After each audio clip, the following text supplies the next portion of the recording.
Hi, my name is Charlie McGrath. I'm the founder of WideAwakeNews.com, as well as a host on the Rinse Radio Network. And I want to talk about the next crisis. Okay, we've been treated to years now worth of crises, that one leading to another, leading to another. Every time we see a crisis, we have to have emergency legislation passed in order to avoid the propagandized end of the financial world if we didn't allow Washington, D.C. to usurp more of your financial freedom and to give more of your potential earnings to a bunch of too big to fails. Now, the latest of which was the debt ceiling increase. This bill that created the Super Congress, this bill that stole your financial future against your will, even though the majority of the people in this nation did not want a debt ceiling increase, it happened anyway. It's the same story over and over again for the last 3 years since the 2008 financial meltdown.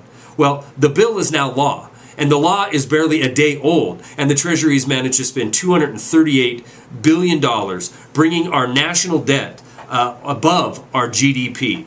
$14.58 trillion is now your national debt, my national debt, and our GDP last year was $14.53 trillion.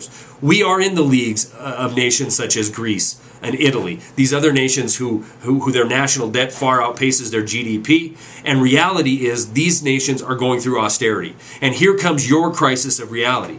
The austerity measures that are about to come our way are going to be like nothing we've ever seen or even dreamt about in this country. Certainly worse than any of the politicians getting before the cameras will tell you is coming. They're telling you if you go further into debt, everything's going to be okay. But the crisis of reality is here. That's why a Reuters article today highlighted the fact that President Obama and Federal Reserve Chairman Bernanke are out of bullets. They have nothing left. It goes on in the article to be apologists for them that they've tried everything. QE1, QE2, Stimulus 1, Stimulus 2. There's just nothing left that can be done to help create jobs in this country.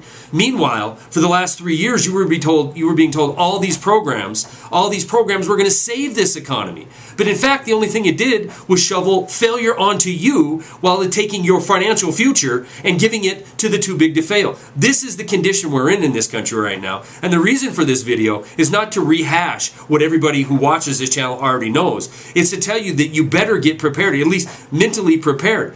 I said in 2010, 2011 is going to be the year of austerity. It is coming fast. It is coming furious. You see what's happening in the markets right now. Don't let this small bounce to date fool you. Insider trading or insider selling is at a 13.1 to 1 ratio. The highest level it's been since 1974, since records have been kept on this statistic. The Dow Jones is set to crumble. Your so-called freedom that's coming from going further into debt is going to be seen for what it is, which is an enslavement trap. A trap that's going to make you indebted to the United States government, and more importantly and more accurately to the too big to fail that's financing the rise to power and the rise to glory from these so-called representatives we've had. The reality is this.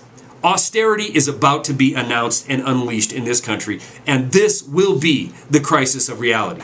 When the Super Congress, this gang of 12, this pack of wolves gets together and decides, hey, let's look at the metrics of the economy. The Dow Jones is crumbling. Our national debt is now above our GDP. We've shot all the bullets. There's nothing left to do. We have to go after what? We're going to go after Medicare. We're going to go after Medicaid. We're going to go after Social Security. That little so-called entitlement you've been paying into your whole working life. One thing can be rest assured, guaranteed. Joe Lieberman said it today. We would rather cut Social Security than reduce any of our military spending. This nation will continue to project its power to try to keep hold of the empire as long as it can, and you're about to be asked to pay with your financial freedom and your financial future in order to finance Empire America. Stories are attached. That's all I got.